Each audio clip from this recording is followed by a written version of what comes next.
I have nothing to say about American Psycho. Whatever you think I could say, whatever new revelation you'd imagine I'd present to you has already been said 1,000 times over. I am no different than any other film YouTubers. I am merely a replication, the newest replication, but still a clone, a copy of a copy. I want no one to learn, but even after admitting this, there is no catharsis. My punishment continues to elude me, and I gain no deeper knowledge of this film. No new knowledge can be extracted from my telling. This confession has meant nothing.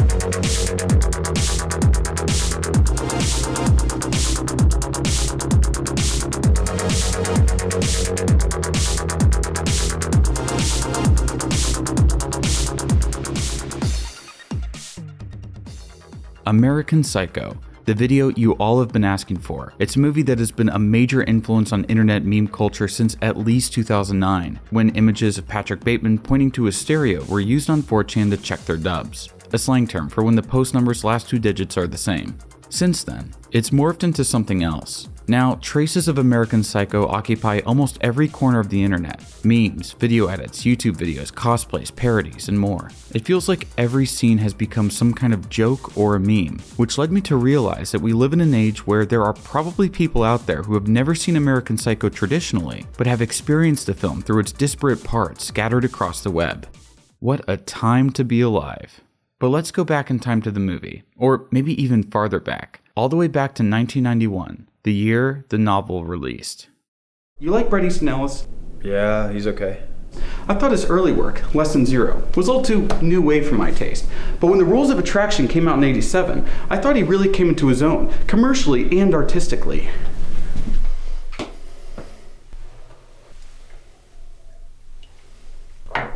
The new novel has a clear, concise satirical vision and a new sheen of consummate professionalism that really gives its social commentary a big boost. He's been compared to Chuck Palahniuk, but I think that Ellis has a far more bitter, cynical sense of humor. Hey, Halperstram. Yes, Alan. Why do you have a copy of Solo on your coffee table? Are you some kind of sicko or something? No, Alan. Is that a raincoat? Yes, it is. In '91, he released his most accomplished novel to date, American Psycho, an undisputed masterpiece. It's a book with a story so fun and engrossing that people often don't listen to the message. But they should, because it's not just about the pleasures of conformity and the importance of trends. It's also a personal statement about Ellis himself. Hey, Paul! By the time Bret Easton Ellis released his landmark novel, American Psycho, in 1991, he had already established himself as a prominent American satirist with his novels Less Than Zero and Rules of Attraction. However, for as dark as those two books were, American Psycho was on another level. The novel reads like Patrick Bateman's personal diary. He details the clubs he attends, the lunch reservations he makes, the suits and dresses that everyone wears, the music he listens to, the movies he rents, the videotapes he returns, conversations he has, dates he goes on, and the people he kills. The novel immerses us in his world through his eyes, and most of the book is quite hilarious, though his insane attention to detail about people's clothes can be tedious in parts, though I suppose that's part of the point. However, the violence is incredibly graphic, like you might lose your appetite kind of graphic. The violence takes up a pretty small percentage of the actual novel, but it is quite disturbing. He puts live rats in people, tortures people through very creative means, engages in necrophilia, and more. I'd go into more detail, but I know that a lot of you are probably eating something while watching this video.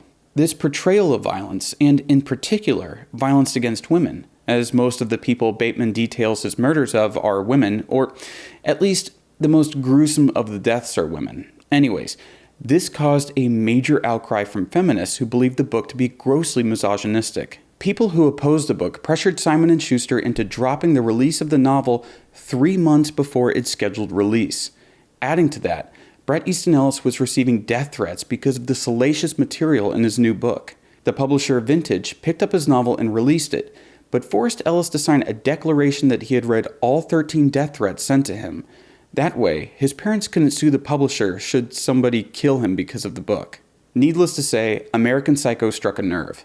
As shocking as it was and is, Ellis has continued to stand by every word of it. He argued that portrayal of misogyny in art is not equal to misogyny, and that American Psycho was in fact a critique of men, or a certain kind of yuppie man in the 80s. Fortunately, many feminists were on Ellis's side and understood what he was going for in the book, which led to Guinevere Turner and Mary Herron, both avowed feminists, adapting the novel into a screenplay, and later, a feature film.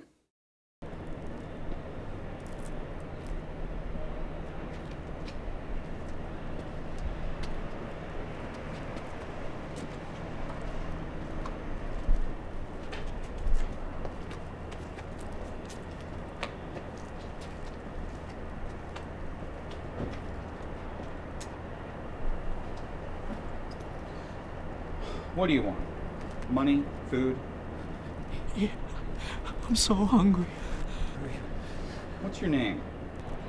Toby. Toby. Get a goddamn job, Toby. I lost my job. They banned my channel. Why'd you lose your last one? Drink too much? Insider trading? It's a joke. I don't know, it was blank. And they won't let me make another one. It's against terms of service. I can help you. You see, FUTO is now accepting applications for its Spring 2023 Fellows program. If you have an open source project, you can get up to $80,000, accommodation and office space here in Austin. All you have to do is send an application to the FUTO Fellows program, and I'll provide a link to that in the description below.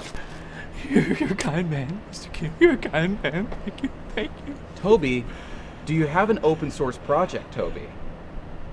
Well, I prefer proprietary software.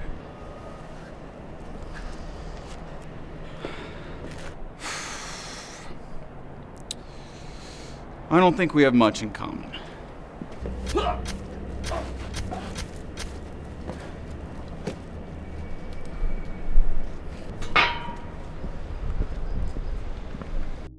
We all know Christian Bale as Patrick Bateman. It's hard to imagine Bateman as anyone else. Bale was just so perfect. But believe it or not, Leonardo DiCaprio was briefly set to star. The director, Mary Herron, wanted Bale, and rightfully didn't think that DiCaprio was right for the role, though he would be perfect a decade or so later as Jordan Belfort. Because of this, Herron was let go from the project for a short time while DiCaprio courted Oliver Stone to direct. That all fell through though, and Herron re-entered the project and got her wish with the casting. What was funny about casting Bale was that his stepmother, Gloria Steinem, was a vocal protester of the book upon its release in 1991, but she married Bale's dad in 2000, so I doubt it really had any bearing on Bale's decision to take the role. A better fun fact is that Bale wanted Bret Easton Ellis to approve of his casting, so he got lunch with Ellis in LA.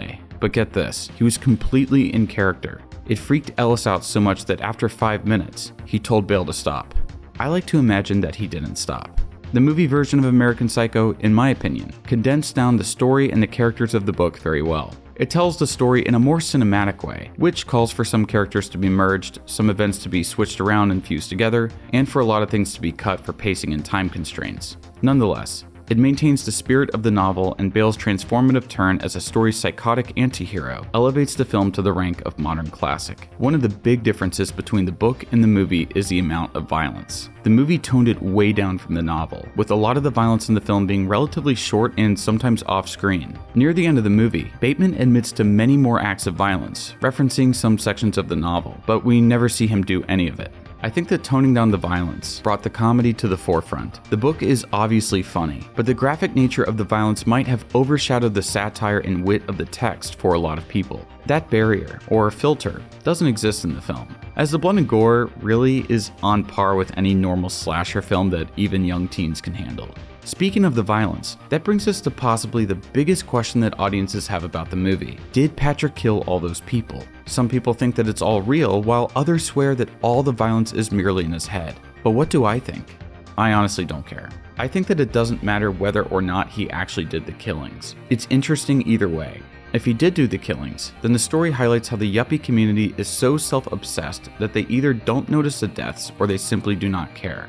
On top of that, perhaps they don't notice the disappearances and deaths because everyone is interchangeable. Bateman often gets mistaken for Halberstram, and his lawyer isn't even sure of who he is. When Bateman confronts his lawyer about his criminal confession, his lawyer mixes him up with other people. How are we to trust this guy saying that he had lunch with Paul Allen? Was he just mixing some other guy up with Paul Allen? Think about it. They're all white dudes in their late 20s who all wear very similar suits, get the same haircuts, hang out at the same bars and clubs, went to the same schools, and work similar jobs. They're like worker ants, indistinguishable from each other to most observers. If 1, 2, or even 3 go missing, who will notice? This is perfectly encapsulated in the famous business card scene. Every business card looks virtually identical. There might be minute differences, but those differences are insignificant. Bateman might even be hallucinating some differences. Oh my god.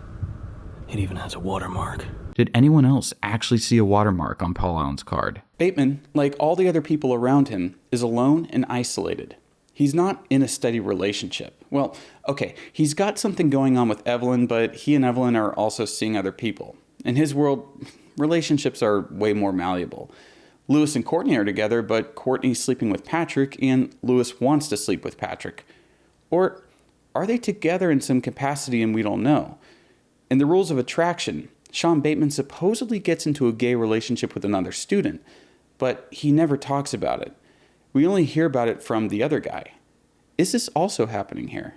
And we don't know anything about his family. His brother Sean appears in the book briefly and takes him to eat at Dorsia, but that scene isn't in the film. The film separates him from any real human connection or backstory. What are his parents like? We don't know. But Bateman's surrogate parasocial father is certainly Donald Trump. Trump is the man that he holds with the utmost reverence. Love him, hate him, or neither, you have to agree that Trump is not a man of fine or hip and cool taste, and one could argue that he's the epitome of the nouveau riche, which makes Bateman's worship of him kind of funny. Now, if Bateman didn't do any of the killings, if it was indeed all in his head, then that leads us down a different path, but a path that's just as interesting. Why does he imagine himself viciously killing so many people? Perhaps these fantasies stem from a deeply repressed hate for everyone around him. Does he hate the culture to which he also wants to conform? Or is the culture what brings him to want to inflict pain and suffering on those around him? Maybe both. The movie opens with Bateman going on a long spiel about the woes of the world, hitting all the yuppie good boy points, but we know that he doesn't seriously care about any of this stuff. He's merely saying all the right things to be seen as a good, safe person by the people around him. Patrick. How thought-provoking. I think this critique of 80s yuppies extends to the yuppies of the 2020s. Take, for example, this recent leaked chat between Kelsey Piper and Sam Bankman-Fried. You were really good at talking about ethics for someone who kind of saw it all as a game with winners and losers. Yeah. Hee hee. I had to be. It's what reputations are made of, to some extent. I feel bad for those who get fucked by it, by this dumb game we woke Westerners play, where we say all the right shibboleths, and so everyone likes us. As King Solomon famously said, there is nothing new under the sun.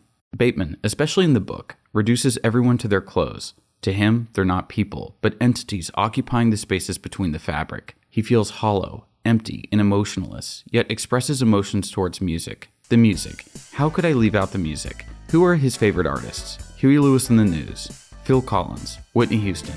Popular 80s artists, and let's not kid ourselves, also kind of lame. He describes their music and careers like pretentious YouTube culture critics. If he existed today and did YouTube music reviews, he'd be Anthony Fantano. If he reviewed movies, he'd be me.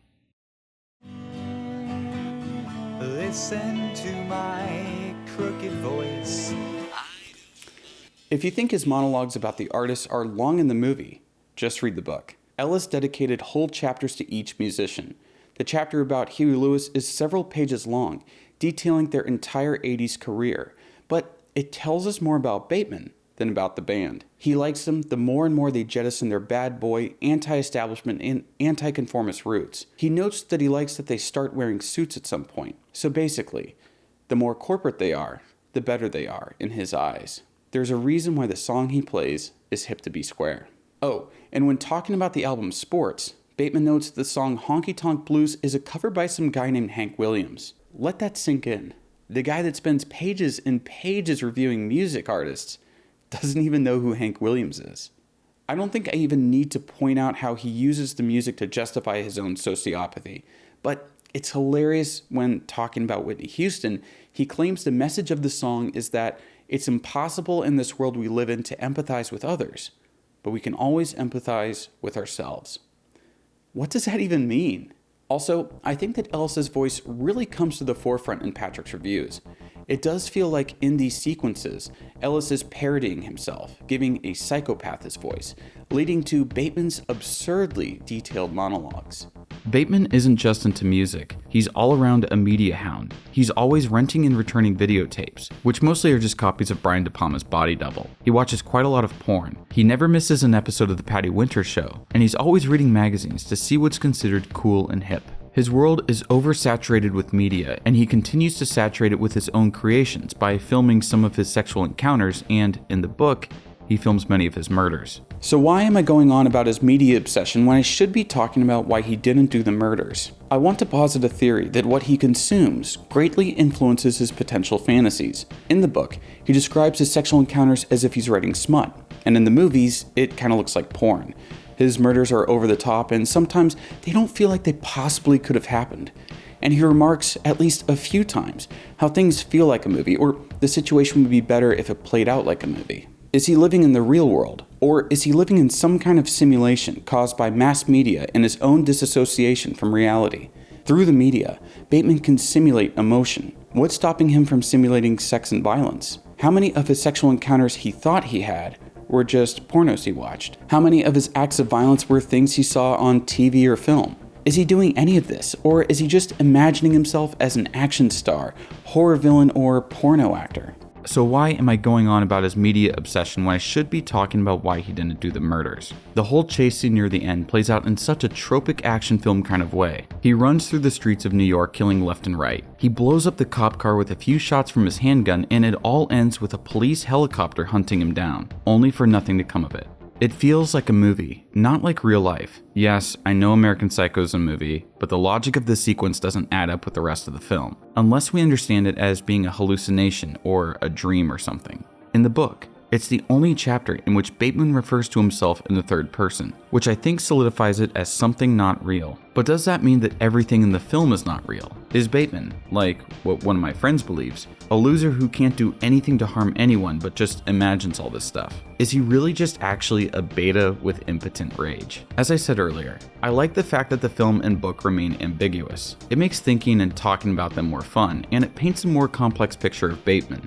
What I personally think is that some kills are real and some are not. I completely believe the killing of the homeless man, but the murder of Paul Allen might not be real. But then again, it might be. What's really important is that Patrick thinks they're real. I killed Paul Allen. And I liked it. So let's think about who the character Patrick Bateman is. Through one lens, he's a psychotic serial killer. Through another lens, he's a total normie loser, albeit with a good job. Through a third lens, he's both. So why is he the face of the literally me genre? What do people see in him? Check it out. New personality. What do you think? Whoa, look at that. Very nice. Picked it up from the video store yesterday. The director is Joel Schumacher, and the actor's Michael Douglas. That's really nice, Bateman, but that's nothing. That's David Fincher with Brad Pitt and Ed Norton. Nice. Jesus. Wow. Really super. How'd a nitwit like you get so tasteful? I can't believe Bryce prefers Van Patten's personality to mine. But wait. You ain't seen nothing yet. Impressive. Very nice. Let's see Paul Allen's personality. Look at the all-star cast, the tasteful satire of it. Oh my god, it's even in 4K. How and why do they relate to him so much? For one, I think it's just funny to say that you're just like him. It's a character that, for the longest time, was seen as completely evil and a total villain. So there's a kind of edginess, or there was a kind of edginess, to comparing yourself to him. It's like saying, yeah, I'm evil, yeah, I'm a psycho, or I'm a total NPC, so what? It defies social norms, and for a while, it was kind of funny. But now it's so popular that it is a bit played out. The memes and shitposts are still sometimes funny, even though they were ruined for me the moment a friend of mine said they're just minion memes for dudes on 4chan and Twitter. But I think there's a darker reason why Bateman is such an attractive character. For one, he's physically fit, successful, handsome, dresses well, is good at attracting women, according to him, and he generally acts very cool, at least to us. But on the other hand, he's maniacal, full of bloodlust and rage. He's primal, an unquenchable predator in a city full of prey. At once, he represents a young man's ideal, and that same young man's dark interior. This contrast gives him a certain allure. In a way, he feels mythical. If we're being honest with ourselves, we often imagine committing all sorts of terrible crimes when we feel angry, frustrated, or powerless. I think we imagine these crimes a lot more during rush hour. I really want to... I got some bad ideas in my head, The reality is, everyone has quite a bit of darkness within them. Most of us just live by a code of morals, and I would hope that most of us have enough empathy to not ever want to inflict needless harm on anyone. Patrick Bateman, though, is a man of no morals, and he is a man devoid of empathy. So when we see Patrick killing somewhat senselessly, it's a cinematic release. Through him, through this work of fiction, we're able to feel like we're gaining control of our world, mastering control of death, while also condemning his actions and worrying for the victims at the same time. Well, except for Paul Allen. That guy's an asshole. I think that the audiences also just love Bateman's slip into insanity. I know that people joke about being crazy or not living in reality, but the world we live in is much more media saturated than Bateman's. Our world, and thus our reality, is defined by what we see on screens. Screens that follow us wherever we go. And the programs we use know just how to manipulate us. Their algorithms show us what they want us to see. The YouTube algorithm probably knows you better than you know yourself, and when it knows what you like so well, it can also easily manipulate you. Other apps like Instagram and Twitter give us dopamine hits when our posts get interaction. Oh man, that little buzz your phone makes when somebody likes your posts, it's so awesome. But they can take it away. Say things that the big tech people don't like, and you'll find yourself deboosted or suspended, no longer able to get a good hit and forcing you to act like an electronic junkie. Revert to the mainstream, and you can get your fix. And sometimes, they just deboost you to fuck with you, or they run experiments on you to make you happy or depressed, or they try to change your behavior to get you to buy whatever newest product is paying them a lot of money. So, as I see it, we're all kind of collectively losing our minds. The dimensional merge between the real world and the internet world has happened, and the result is, well... A YouTube personality called Chris Chan has just been arrested in Virginia on, of all things, incest charges. Bateman, in his mania, acts as a kind of force of nature against a world afraid of death but devoid of life. A world in which everyone fights against aging, against death, and strives for eternal youth. A world in which people want to be as beautiful and immortal as Hollywood actors on the silver screen, or models in the swimsuit editions of Sports Illustrated. Bateman exists to remind them of their own mortality. His vacant, animalistic persona wants nothing more than to eat, have sex, and kill. He's the supreme version of the id, wearing a skin suit of the ego. At once, he's the embodiment of so much wrong in our consumerist society, while also being a force against it. He brings barbarism and savagery to 80s Manhattan. But just like how the characters in the book dismiss the AIDS epidemic, they also turn a blind eye to his killings. They can't accept death, even if it's staring them in their faces. It has no place in their worldview. Truly, the people around Bateman are just as soulless as he. And lastly, Patrick Bateman has stood the test of time and has become a cultural icon simply because he's funny. His antics, whether he's inappropriately talking about serial killers with his friends or he's freaking out over business cards, are funny. Oh, Africa, brave Africa, was a laugh riot. Christian Bale is also just super charismatic. That charisma, charm, and dry humor may not have wowed critics and audiences on its initial release, but American Psycho has proved to be one of the internet's favorite movies. Practically every scene from the film has been turned into a meme of some kind. At one point, the memes and the video edits were related to the film, but now it's mostly just photos and short GIFs of Patrick Bateman with text overlays, almost completely divorced from the source material. In a fashion, Bateman has been stripped of his humanity, and he has thus been reduced to a mere image, signifying almost nothing. And you know what? I think that's what he would have wanted. I want to conjecture a little bit now. If Patrick Bateman was a 27-year-old professional in 2022, what would he be? Would he still work on Wall Street? I took to Twitter to ask all of you what you thought. Here are some of your responses. Twitch streamer, tech sales, PM at Meta, movie reviewer, podcaster, crypto bro, the same, so mergers and acquisitions at Pearson Pierce or just general Wall Street person, influencer, and why are you asking this as a hypothetical when Germa exists? The answers were all over the place, but I can see how they're all spiritually similar. Most of these jobs are jobs that self-obsessed people who care about status, wealth, and power gravitate to. Of course, it doesn't mean that every influencer or tech salesperson or crypto bro is some crazed narcissist, just that the modern Batemans would be more drawn to these careers rather than to other choices. Ellis himself stated some years ago that the modern Bateman would be in Silicon Valley. I'm sure that many people on Wall Street still act just like Bateman. In fact, I'm sure many of them model themselves after Bateman.